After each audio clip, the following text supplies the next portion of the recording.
दोस्तों, जैसा कि आप सब जानते हैं कि जन्नतुल बकी मुसलमानों का पहला और सबसे मुकद्दस कब्रिस्तान है, जो सऊदी अरब के मदीना शरीफ में वाक़े है। यहाँ दफन होने वाले लोग इसलिए खुशकिस्मत समझे जाते हैं क्योंकि इस मुकद्दस हिस्से में कई सहाबाए इकराम रजी अल्लाहु अन्हुम की कब्रें मौजूद हैं। जन्नतुल बकी की एक खास बात यह भी है कि यहाँ कब्रों पर किसी किस्म की तख्तियां, नामपट्ट या निशान लगाने वाले पत्थर वगैरह कुछ भी नहीं मिलता। हर कब्र को सादगी, बरकत और एक जैसे अंदाज के साथ रखा गया है। दोस्तों, आज के इस वीडियो में हम आपको जन्नतुल बकी से जुड़ा एक ऐसा हैरत अंगेज और रूह हिला देने वाला वाकया बताने वाले हैं जिसे सुनकर यकीनन आपके भी रोंगटे खड़े हो जाएंगे। यही वजह है कि आज का ये वीडियो आप सभी के लिए बेहद खास है, इसलिए इसे आखिर तक जरूर देखें। और अगर दिल को छू जाए तो एक लाइक और शेयर भी जरूर कर दें ताकि ये बात और भी लोगों तक पहुंच सके। तो चलिए दोस्तों, शुरू करते हैं। दोस्तों, आज हम आपको जो वाकया बताने वाले हैं, ये वाकया एक अब्दुल जमील नाम के शख्स ने कसम उठाकर बताया है। दोस्तों, अब्दुल जमील कहता है कि वो पिछले 25 सालों से सऊदी अरब के मदीना शहर में काम कर रहा है और जन्नतुल बकी में गोरखन के काम को अंजाम दे रहा है, यानी कि कब्रें बनाने का काम कर रहा है। हम आपको ये भी बता दें कि 55 साला अब्दुल जमील का ताल्लुक पाकिस्तान के शक्कर इलाके से है। अब्दुल जमील ने शादी भी की थी और इनके 2 बच्चे भी हुए थे, लेकिन किस्मत की करनी ऐसी हुई कि अब्दुल जमील आज से तकरीबन 25 साल पहले सऊदी अरब में काम करने के लिए चला गया था और शादी के ठीक 10 सालों के बाद एक सड़क हादसे में इनके बीवी बच्चों का इंतकाल हो गया था। यह सदमा अब्दुल जमील के लिए ऐसा था जिसने इसके जहन को पागल करके रख दिया था। एक मुद्दत तक यह सदमा इनके जहन से बाहर नहीं निकल पाया, यानी कि एक मुद्दत तक अब्दुल जमील इसी सदमे में मुब्तिला रहा। उसके बाद घर वालों ने बहुत जोर लगाया कि वो दोबारा शादी कर ले ताकि वो अपनी फैमिली दोबारा बना सके और उसका घर फिर से बस जाए। मगर अब्दुल जमील ने साफ साफ मना कर दिया कि वो दूसरी शादी किसी भी हाल में नहीं करेगा। उसके बाद उसने मदीना शरीफ में ही अपनी पूरी जिंदगी गुजरने के बारे में सोच लिया। इसलिए फिर अब्दुल जमील मदीना शहर में ही रहने लगा था। एक बार मदीना शरीफ में जब जन्नतुल बकी में गोरखन के लिए जगह खाली हुई तो अब्दुल जमील ने वहां पर काम के लिए अप्लाई कर दिया और खुशकिस्मती से इनकी वहां पर नौकरी लग गई। तब से ये जन्नतुल बकी में गोरखन का काम करने लगा, यानी कि वहां पर कब्रें तैयार करने का काम करने लगा। और फिर इंतजामिया कमेटी की जानिब से अब्दुल जमील को जन्नतुल बकी के करीब ही रिहाइश दी गई, यानी कि वो उसके करीब में ही रहने लगा था। दोस्तों, अब्दुल जमील का कहना है कि उसने जन्नतुल बकी में ऐसे ऐसे मोजिज़ात और अल्लाह के करिश्मे देखे हैं कि जिनके बारे में एक आम इंसान कभी सोच भी नहीं सकता है। यानी कि जन्नतुल बकी में ऐसे ऐसे करिश्मे देखने को मिले हैं जिनके बारे में एक इंसान कभी तसव्वुर भी नहीं कर सकता है, और लोगों को ये सब बातें झूठी लगती हैं। लेकिन अब्दुल जमील कहता है कि उसने जन्नतुल बकी में अपनी इन आंखों से बहुत कुछ देखा है। अभी हाल ही में अब्दुल जमील के हवाले से जो बात निकलकर सामने आ रही है वो वाकई में एक आम इंसान को हिलाकर रख देने वाली है।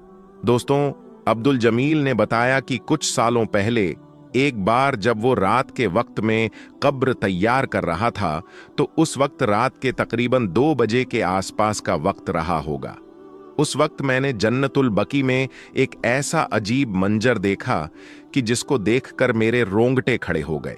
मैंने देखा कि जन्नतुल बकी में अचानक से सारी कब्रें फटना शुरू हो गईं और फिर सफेद कफन में लिपटे मुर्दे कब्रों से बाहर निकलने लगे, और देखते ही देखते सारे मुर्दे कब्रों से बाहर निकल आए और फिर वो सब के सब जोर जोर से रोने लगे। उसके बाद में उन सब मुर्दों ने मस्जिद नबवी की तरह अपना मुंह किया और फिर उन सब ने बुलंद आवाज में दरूद पाक पढ़ना शुरू कर दिया। अब्दुल जमील कहता है, ये मंजर ऐसा डरावना था कि जिसको देखकर मेरे रोंगटे खड़े हो गए और मैं सख्त खौफ में आ गया। जब तक मैं होशो हवास में आया उस वक्त दिन की रोशनी फूट पड़ी थी, यानी कि दिन हो चुका था। ये देखकर फिर मैं भागकर सीधा उन कब्रों के पास में पहुंचा और उन सब कब्रों का हाल देखा जो रात को मैंने अपनी आंखों से उनको खुलते हुए देखा था। लेकिन इस वक्त उन सब को देखकर मैं और ज्यादा हैरान रह गया, क्योंकि वो सब कब्रें तो अपनी असल हालत में ही मौजूद थीं। उन सब में तो एक दरार तक नहीं आई हुई थी। दोस्तों, अब्दुल जमील आगे बताते हुए कहता है कि उस दिन तो मुझे ऐसा लगा कि शायद हो सकता है कि ये सब मेरा एक वहम हो गया हो, ये सब कुछ मैंने एक ख्वाब में देख लिया हो। तो इसीलिए मैंने उस दिन उन सब बातों को इग्नोर कर दिया और किसी को भी इसके बारे में कुछ नहीं बताया। लेकिन इत्तेफाक से फिर मेरे साथ में वैसा ही दोबारा हो गया। उससे अगली जुमेरात की रात को फिर अचानक से किसी का इंतकाल हो गया और उसकी तदफीन के लिए मुझे फिर से आधी रात को कब्र तैयार करने के लिए जन्नतुल बकी में जाना पड़ा। रात का वही पहर हुआ, यानी कि वही 2 या 2:30 बजे के आसपास का वक्त हुआ, तो मैंने फिर से वही सब कुछ देखा जो इससे पहली वाली जुमेरात की रात को मैंने देखा था। उसी तरह से सारे मुर्दे कब्रों से बाहर निकल आए और पहले तो उन सब ने जोर जोर से रोना शुरू कर दिया और उसके बाद मस्जिद नबवी की तरफ देखकर दरूदे पाक पढ़ने लगे। अगली सुबह फिर मैंने उन सब कब्रों को देखा तो उनको देखकर मैं हैरान रह गया, क्योंकि वो सारी की सारी कब्रें अपनी असल सूरत में मौजूद थी। अब मुझे पक्का यकीन हो गया था कि ये मेरा कोई वहम नहीं है, बल्कि यहां पर सच में कुछ हो रहा है, क्योंकि एक ही बात 2 बार कभी नहीं हो सकती है। ध्यान लगाने पर मुझे याद आया कि पिछले हफ्ते भी जुमेरात की ही रात थी और इस बार भी जुमेरात की ही रात है। अब्दुल जमील कहता है कि उसके बाद मैं हर रोज रात के वक्त जन्नतुल बकी में जाता रहा, मगर फिर मुझे किसी भी रात को ऐसा कुछ दिखाई नहीं दिया, यानी कि ऐसा मंजर मुझे दोबारा नहीं दिखा। लेकिन फिर जैसे ही जुमेरात की रात आई तो उसी रात मैंने फिर से 2-2:30 बजे के आसपास वही मंजर फिर से देखा। अब मुझे मालूम हो गया था कि जन्नतुल बकी में हर जुमेरात को ऐसा होता है। दोस्तों, अब्दुल जमील आगे कहता है कि उसके बाद मैंने हर जुमेरात की रात को जन्नतुल बकी में बिताना शुरू कर दिया। पिछले महीने मेरे साथ में ऐसा हुआ कि उन मुर्दों में से एक मुर्दे ने मेरा नाम लेकर पुकारा और कहने लगा कि ऐ अब्दुल जमील, जब तुम हमारे बारे में सब कुछ जान ही चुके हो तो फिर तुम हमारी महफिल में शामिल क्यों नहीं होते हो? आओ और हमारे साथ में मिलकर दरूदे पाक पढ़ो। अब्दुल जमील कहता है कि ये सुनकर मेरे होश उड़ गए। मैं बहुत ज्यादा डर गया और फिर मैं वहां से भाग गया। फिर अगली जुमेरात को मैंने अपने मोबाइल का कैमरा ऑन करके अपने साथ में लिया ताकि मैं ये मंजर अपने मोबाइल के कैमरे में रिकॉर्ड कर सकूं और उसके बाद मैं दुनिया वालों को ये बता सकूं कि जन्नतुल बकी में हर जुमेरात की रात को मुर्दे कब्रों से बाहर निकलते हैं और फिर ऐसा ऐसा होता है। उसके बाद मैंने ये सारा मंजर अपने मोबाइल में रिकॉर्ड कर लिया, कुछ फोटो और वीडियो बनाई। फिर मैंने अपने घर आकर उन सबको देखा तो मुझे तसल्ली हो गई, क्योंकि वो वीडियो और फोटो बहुत साफ साफ मेरे मोबाइल में रिकॉर्ड हो चुके थे। दोस्तों, अब्दुल जमील कहता है कि उसके बाद मैं एक सऊदी मीडिया के दफ्तर पहुंचा और उनको बताया कि मेरे पास एक ऐसी बहुत बड़ी खबर है जो पूरी दुनिया को हैरान कर देगी। तो ये सुनकर सारे मीडिया वाले मेरे पास आ गए और मुझे चारों ओर से घेर लिया। उसके बाद मैंने उन सबको जन्नतुल बकी में पेश आने वाले वाक़ये के बारे में बताया। ये सुनकर उन सबके भी होश उड़ गए। उसके बाद उन्होंने मुझसे वो वीडियो फुटेज मांगी जिसको जन्नतुल बकी में मैंने अपने मोबाइल में रिकॉर्ड किए थे। मैंने जब उनको अपना मोबाइल दिखाया तो उन्हें उसमें कुछ भी दिखाई नहीं दिया। हैरत की बात यह थी कि वो सारी तस्वीरें और वीडियो मुझे तो दिखाई दे रहे थे, मगर बाकी के लोगों को सिर्फ एक कब्रिस्तान में रात के वक्त का मंजर दिखाई दे रहा था। ये देखकर मीडिया वालों ने मुझ पर बहुत गुस्सा किया और कहने लगे कि तुम पागल हो गए हो, यहां पर तो ऐसा कुछ भी नहीं है, फिजूल में हमारा वक्त बर्बाद कर दिया। ये सुनकर मैंने फिर से कहा कि ये देखो, मुझे तो सब कुछ दिखाई दे रहा है। मेरी इन बातों को सुनकर मीडिया वालों ने मेरी जहनी हालत पर शक किया और मुझे पागल बोलने लगे। ये सुनकर मैंने कहा कि अगर आपको मेरी बात पर यकीन नहीं हो रहा है तो आप जुमेरात की रात को जन्नतुल बकी में खुद चलकर देख लें। इस बात पर वो सब राजी हो गए। उसके बाद उन सब लोगों ने जुमेरात की रात को मेरे साथ जन्नतुल बकी में बिताए, लेकिन उन्हें वहां पर भी ऐसा कुछ भी दिखाई दे ही दिया, जबकि मुझे वैसा ही सब कुछ दिखाई दे रहा था। फिर उन सब ने जन्नतुल बकी के इंतजामिया से राब्ता किया। उसके बाद मुझे नौकरी से निकल दिया गया और फिर मुझे एक मेंटल हॉस्पिटल में भर्ती करवा दिया गया। दोस्तों, वहां पर अब्दुल जमील आज भी कस्में उठाकर सबको अपना ये वाकया बताता है और कहता है कि मेरा ये पागलपन नहीं है, मैंने ये सब कुछ अपनी इन आंखों से देखा है। मगर आज कोई भी उसकी इस बात पर यकीन नहीं कर रहा है। अब आप ही बताएं कि आप इस हवाले से अपनी क्या राय रखते हैं। क्या अब्दुल जमील ने इस तरह का मंजर सच में देखा है या फिर ये सिर्फ उसका एक वहम है? यानी कि क्या सच में मोहम्मद जमील पागल हो चुका है? कमेंट बॉक्स में आप अपनी कीमती राय जरूर लिखें। दोस्तों, जन्नतुल बकी से जुड़ा ये वाकया वाकई इंसान को सोचने पर मजबूर कर देता है कि इस दुनिया में बहुत सी बातें हमारी समझ से कहीं ज्यादा परे हैं। जाहिर है कि कब्र, हश्र और आखिरत ये सब हक हैं और एक दिन हर इंसान को इन हकीकतों से रूबरू होना है। लेकिन दोस्तों, एक बात और है जो आज की दुनिया को और भी ज्यादा हैरान कर रही है, और वो है कयामत की निशानियों का एक एक करके पूरा होना। अभी हमने जन्नतुल बकी का जो वाकया सुना, उससे भी ज्यादा हैरत अंगेज हकीकत इस वक्त पूरी दुनिया के सामने आ रही है, और वो ये कि 1400 साल पहले रसूल अल्लाह सल्लल्लाहु अलैहि वसल्लम ने जो पेशन गोई बयान फरमाई थी, वो आज खुलकर पूरी होती नजर आ रही है। दोस्तों, तकरीबन 1400 साल पहले रसूल अल्लाह सल्लल्लाहु अलैहि वसल्लम ने जो पेशन गोई बयान फरमाई थी, वो आज पूरी होती नजर आ रही है। कहा गया था कि दज्जाल के लिए एक सफेद महल बनाया जाएगा जहां वो ठहरेगा, और आज वही महल तामीर किया जा चुका है, जिसे पूरी दुनिया किंगडम पैलेस के नाम से जानती है। लेकिन सबसे हैरान करने वाली बात यह है कि इस महल के सारे रास्ते आम लोगों के लिए बंद कर दिए गए हैं। अंदर की पूरी दुनिया लोगों से छुपाई जा रही है, और ये आखिर किस इस्लामी मुल्क में बना है और ऐसा क्यों किया जा रहा है? ये सवाल हर किसी को बेचैन कर रहा है। दज्जाल यहां क्यों ठहरेगा? क्या उसके आने की तैयारियां मुकम्मल हो चुकी हैं? क्या उसका जमाना अब बहुत करीब आ चुका है? अब आगे की इस वीडियो में हम इस रहस्यमयी महल के पीछे छिपे चौंकाने वाले राज से पर्दा उठाएंगे, इसलिए वीडियो को आखिर तक जरूर देखिएगा। दोस्तों, हम सब मुसलमान जानते हैं कि कयामत से पहले का सबसे बड़ा फितना दज्जाल का फितना होगा। रसूल अल्लाह सल्लल्लाहु अलैहि वसल्लम ने उसकी कई निशानियां बताई थीं, जो आज हमें पूरी होती नजर आ रही है।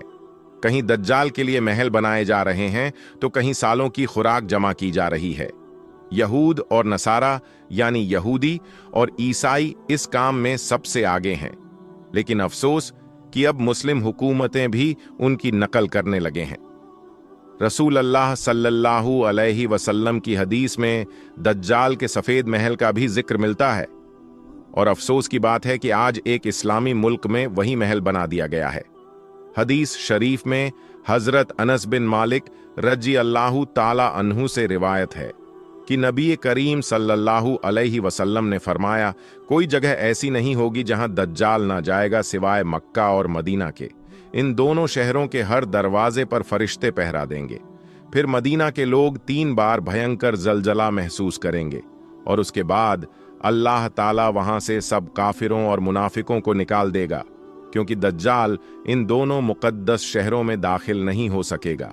इसीलिए दज्जाल मदीना के पास मौजूद जबले हबशा नाम के पहाड़ पर ठहरेगा।